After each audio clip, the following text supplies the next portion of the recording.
Hello, Matt Taibbi. Hey, Joe. How's it going? Good to see you. It's always so hard to get rolling after you've been talking.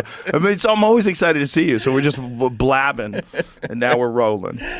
So what's cracking? A lot. It's been a crazy couple of months. I've enjoyed your work with the Twitter file. I enjoy all your work, but I really have enjoyed the Twitter files. That has been some really fascinating views behind the curtain.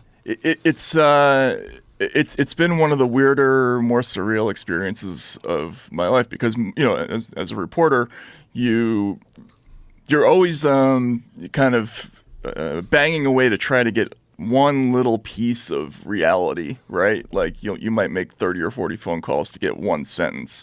The Twitter files is, oh, by the way, here, you know, take a laptop and look at 50,000 emails, you know, full of all kinds of stuff. And so it's, you know, for somebody like me, it's like a dream come true. We get to see all kinds of things, get the answers to questions that we've had for years, and it's been really incredible. Has anything been surprising to you? A little bit. I think going into it, I thought that the relationship between the security agencies like the FBI and the DHS and companies like Twitter and Facebook, I thought it was a little bit less formal. Like I thought maybe they had kind of an advisory role. And what we find is that it's not that. It's very formalized. They have a really intense structure that they've worked out over a period of years where they have regular meetings. They have a system where the DHS handles censorship requests that come up from the states, and the FBI handles the international ones, and they all float all these companies, and it's a big bureaucracy, and I don't think we expected to see that. It's very bizarre to me that they would just openly call for censorship in emails and these private transmissions, but ones that are easily duplicated. You could send them to other people. It can easily get out. Like that they're so comfortable with the idea that the government should be involved in this censorship of what turns out to be true information, especially in regards to the Hunter Biden laptop, that they would be so comfortable that they would just send it in emails. Yeah. Well, I think that shows you the mentality, right? Yeah. Like that they really genuinely felt that they were impregnable, that they don't have anybody to answer to. I mean, a normal person doesn't put incriminating things in emails because we all have the expectation that someday it might come out, you know.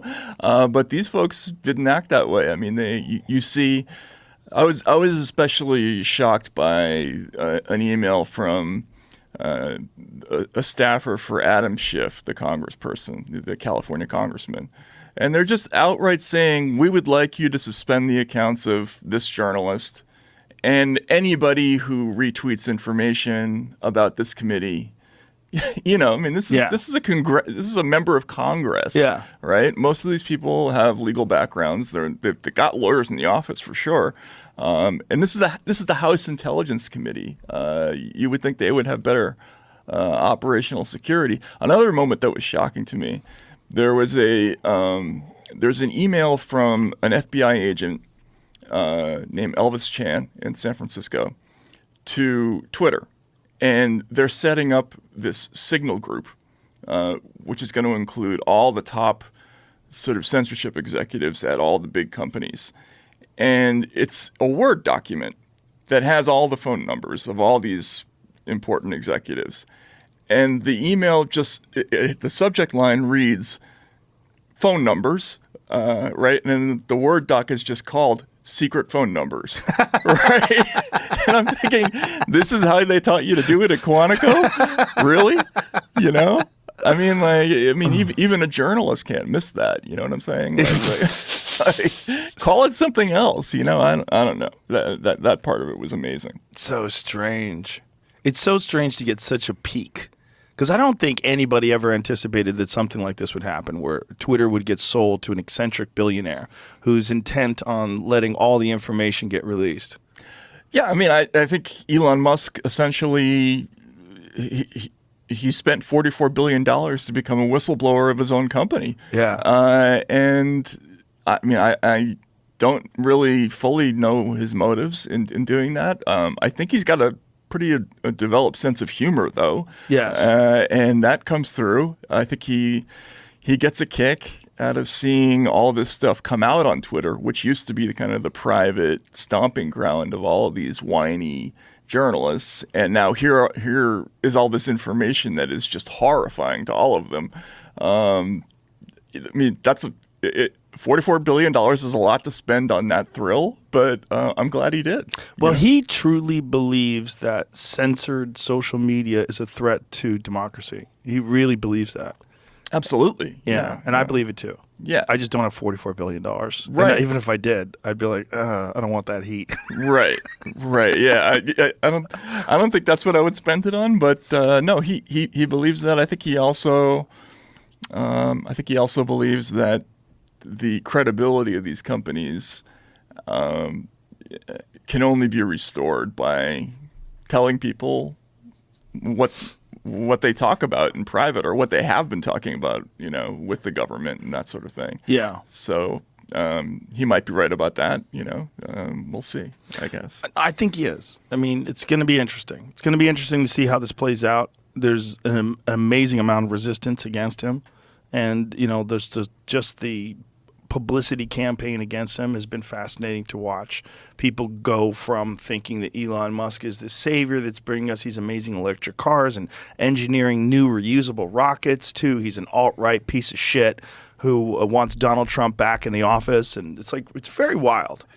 The speed with which they can sort of shuffle somebody into the Hitler of the Month Club routine, right? We've always done this with foreigners, whether it's Noriega or Saddam Hussein or Milosevic or Assad or whatever it is. We have a playbook for cranking out negative information about, foreigners who get in our way for whatever reason. But now we've kind of refined that technique for domestic people who are inconvenient. I think they did it with Trump, obviously.